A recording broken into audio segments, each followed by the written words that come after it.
Hello there, I'm Josh from Audiophile-Heaven and this is my video review of the Ultrasone Signature DXP headphones. This is the package they come in, as you can see here, very nicely branded, the Ultrasone package. Here you can see some of the specifications and those are the headphones themselves. So let's open the package.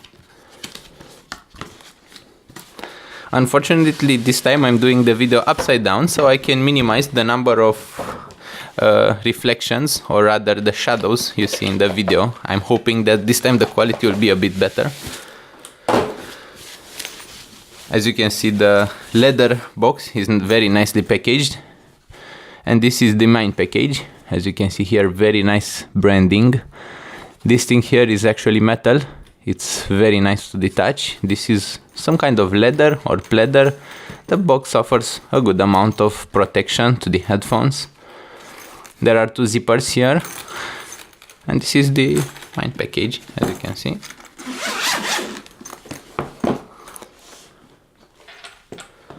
So those are the headphones themselves. They come very nicely packaged. This is the headphone, the Ultrasone Signature DXP. As you can see here, very nice overall design. This is much more, much more trendy than the original one, which was all black. This has some gray accents, as you can see here.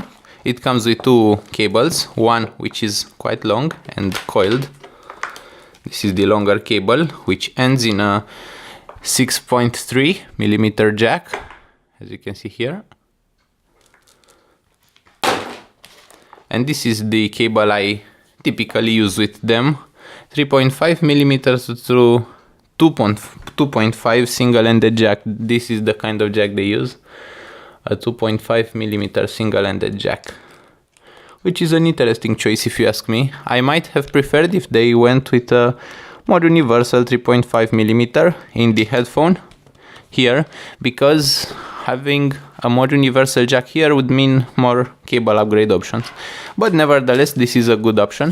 This is a little pack of silica that comes with the headphones, so that they stay dry during storage. So those are the headphones themselves. As you can see here, they adjust. As you can see here, they click. Very good adjusting mechanisms. This is a hard kind of leather. This is actually quite hard, as you can see here. It's rather hard, but this helps with two things. First, it helps with noise isolation, and second, it helps with a tighter fit. Those are supposed to be for DJs, for music producers, whom may spend more time in noisy environments and may move a lot, so those sit very tightly on your head. As you can see here, you can hear the fact that they are closed. They provide a very good seal regardless of your ear size. The short cable is long enough to wear while walking down the street, while the longer cable is meant for more professional usage. So those are the headphones. They have a very interesting sound, U-shaped I would call it, or V-shaped. The bass is pulled forward, the treble is pulled forward, or the mid-range is pulled backwards.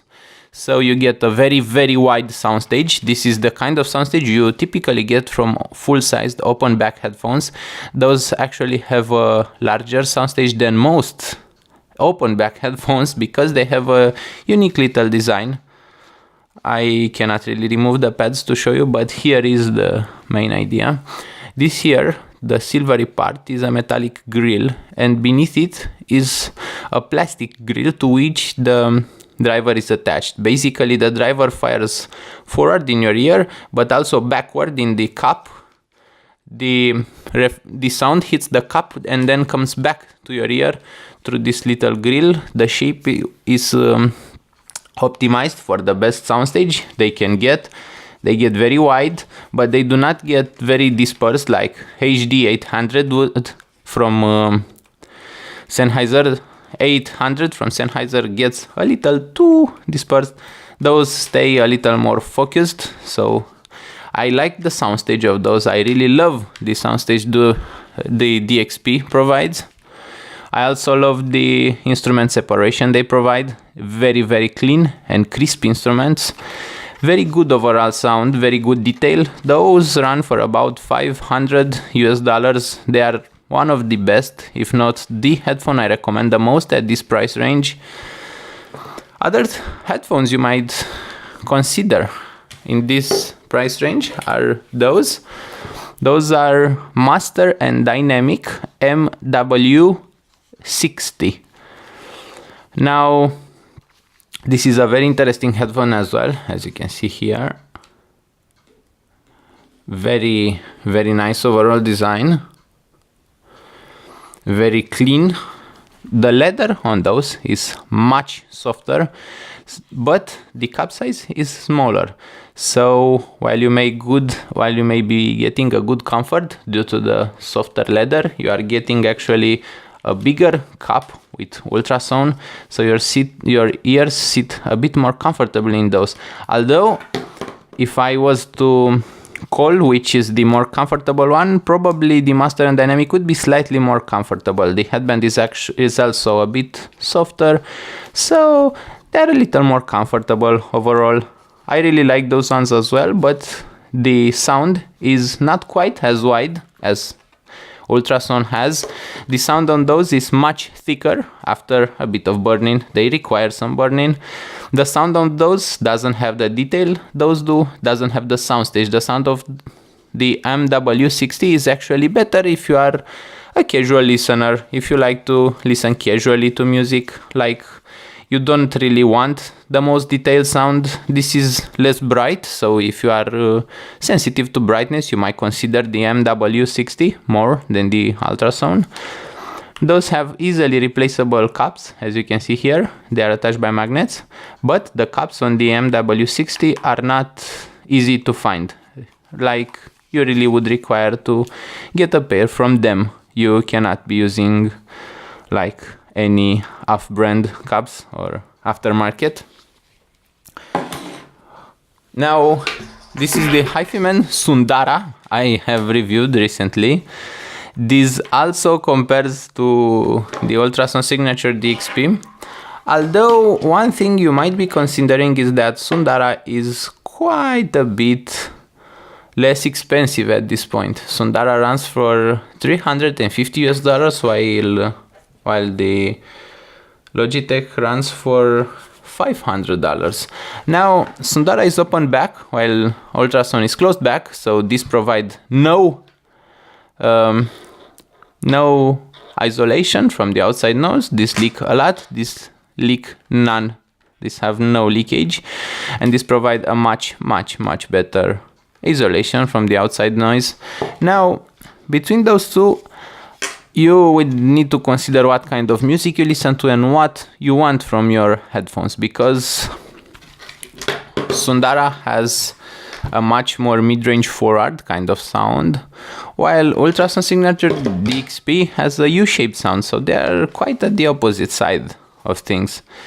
I would most probably go with Ultrasone if I was listening to electronic or metal or dubstep or death metal, black metal, anything that ends with metal, punk.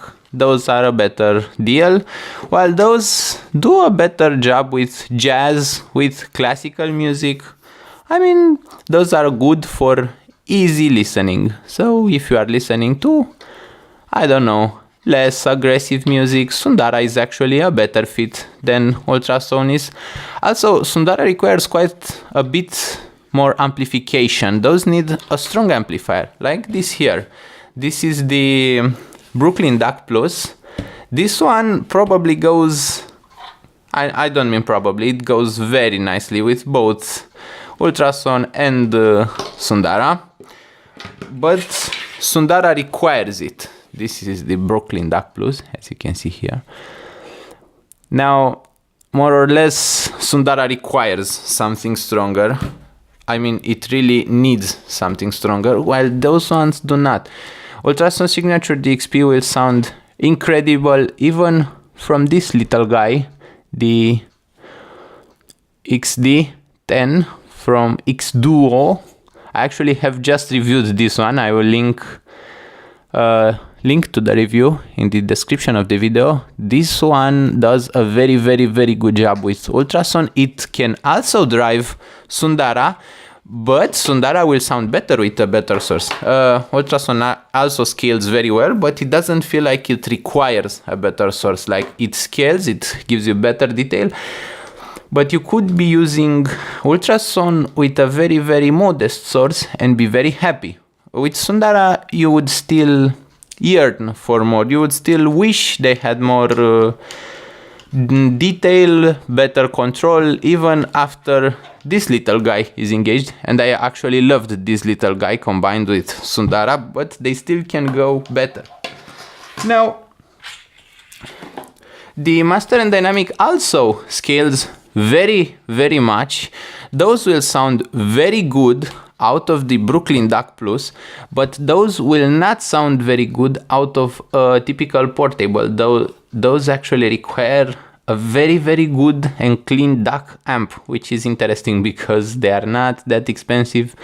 They are more of a fashion headphone, so I wasn't expecting them to scale this much, but they scale a lot. I was actually having a much more positive overall impression of them before I tried them with a more affordable source. They sound okay out of this little guy. They sound very good. I mean, okay, but those sound amazing out of the Brooklyn DAC Plus.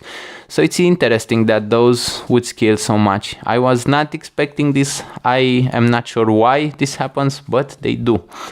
Now, I hope this video is helpful to you. I hope you have enjoyed this video. I hope you'll consider subscribing to my YouTube channel, and I hope you have a lovely day in there. Hope to see you soon.